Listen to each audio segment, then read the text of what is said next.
Hindi talaga kakayanin ng isang minuto ang gusto kong sabihin sa video na to.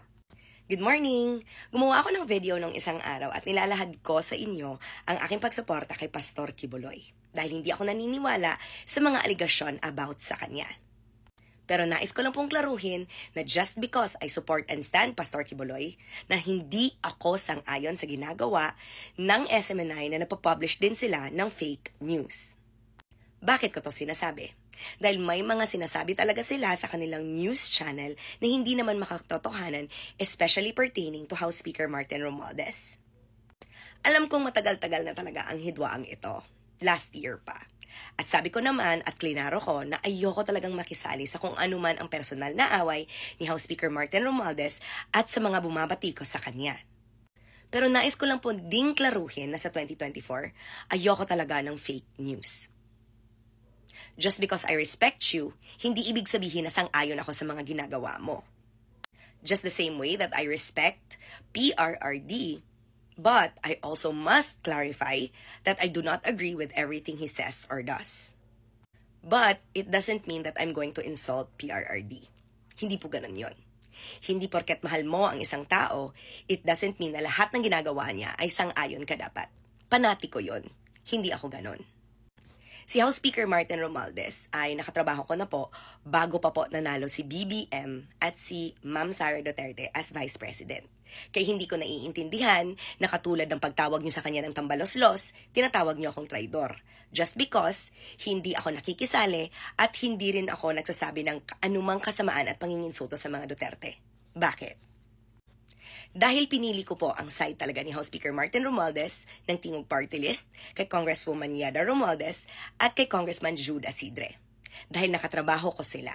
Dahil fino-focus namin ang pagserbisyo sa madlang Pilipino. Hindi ko maintindihan kung bakit galit kayo pag nagtatrabaho naman kami ng maayos. Sinasabi ko ito kahit volunteer ako kasi lagi niyo akong iniinsulto at ginagawa ng istorya. Katulad ng ginagawa niyong istorya kay House Speaker Martin Romualdez. Bakit ko ginagawa ang video na ito? Para klaruhin talaga na kung ipipilit nyo na pumili ako ng side, I stand with people that do not teach me to be mean and angry.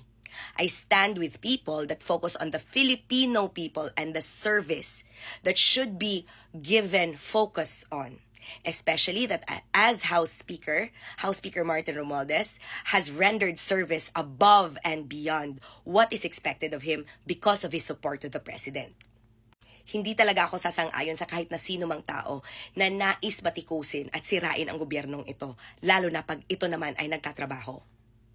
Hindi talaga ako magsasang-ayon sa kahit na sino man na manginginsulto sa kahit na sino mang nagtatrabaho ng maayos. Tatawagin yung tambalos-los si Speaker Martin Romualdez. Bakit? May narinig ba kayong panginginsulto galing sa kanya? May mga sinabi ba siya na hindi totoo?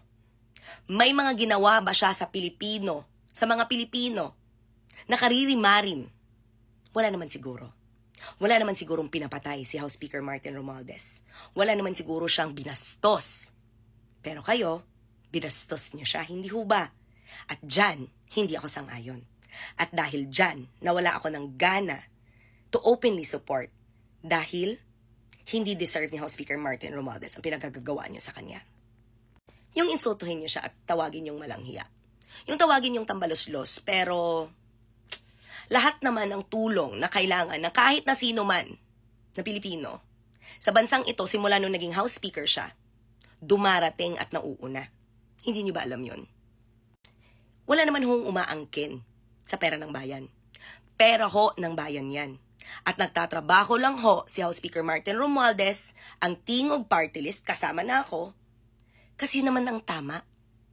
Yun ang tama kaysa sa sumasali kayo sa chismis na hindi nyo naman alam ang totoo. At pinaniniwalaan nyo lang ang isang parte nito. Kaya ako hindi sang-ayon sa ibang ginagawa ni Pastor Kibuloy at ni PRRD at ang mga kasamahan niya at sumusuporta sa kanya. Katulad ng mga DDS. Kaya para sa akin, open man ako sa pagsuporta ko kay House Speaker Martin Romualdez. But di nyo ako mariringgan ng kahit na anumang panginginsulto at paglalahad ng mga news na hindi totoo. Kasi yan ang na-appreciate ko. Simula nung nakatrabaho ko talaga si House Speaker Martin Romualdez, House of Representatives, Tingog Party List, Ma'am Yada Romualdez, at ni Congressman Jude Asidre. Hindi nila kami tinuturuan na gumante. Kasi di ba dapat ganun? Pag iniinsulto kami, lalo na ako, gaganti ako. That's what you expect. Pero hindi kasi ganun ang kultura ng pagtatrabaho para sa madlang Pilipino. Hindi kasi dapat ganun. Yung maglahad ka ng hindi naman makatotohanan about sa isang tao. Sa'yo yan. Problema mo yan. But it doesn't mean that I'm going to do the same just because hindi mo ko gusto. At just because sinisiraan mo ko. Hindi ko ide-defend si House Speaker Martin Romualdez dahil wala naman siyang ginagawang masama.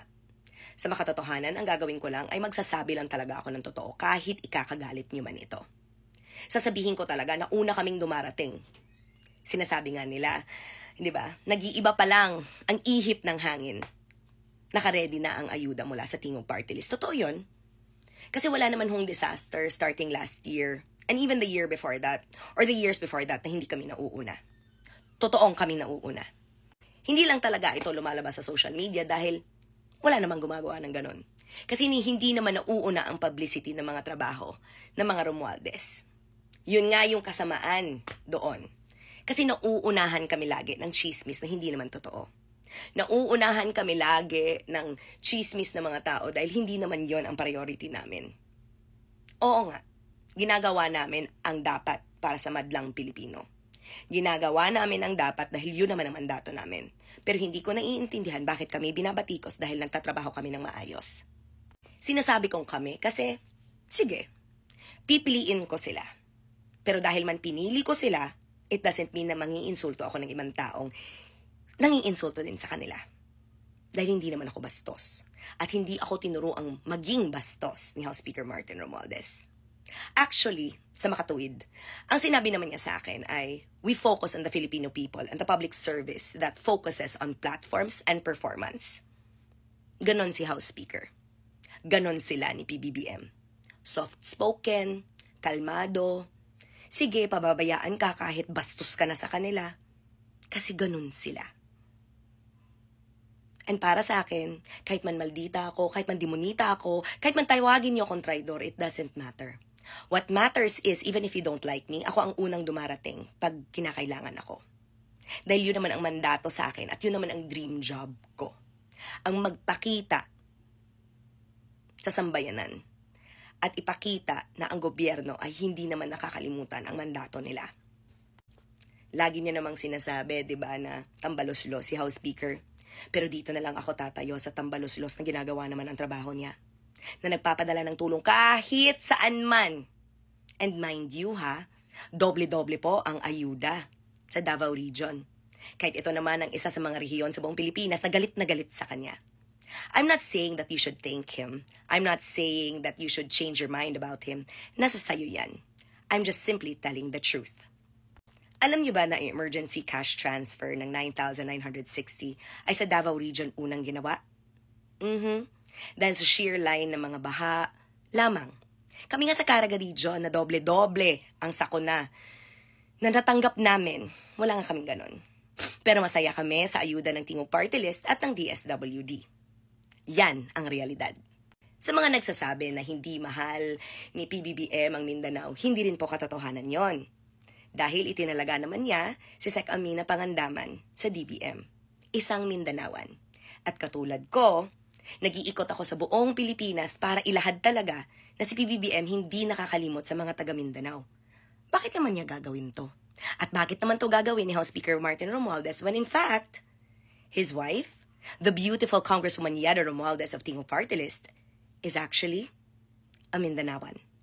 She's Bisaya like me and from Cabadbaran City. Shocked? Yan. Kasi laging fake news ang naririnig nyo about sa kanila. But if you listen to their legacy, if you listen to the work they've done, and if you observe the work we do, without listening to just one side, you'd be surprised that you know nothing about the people that's actually working. Working more and talking less. Ingat!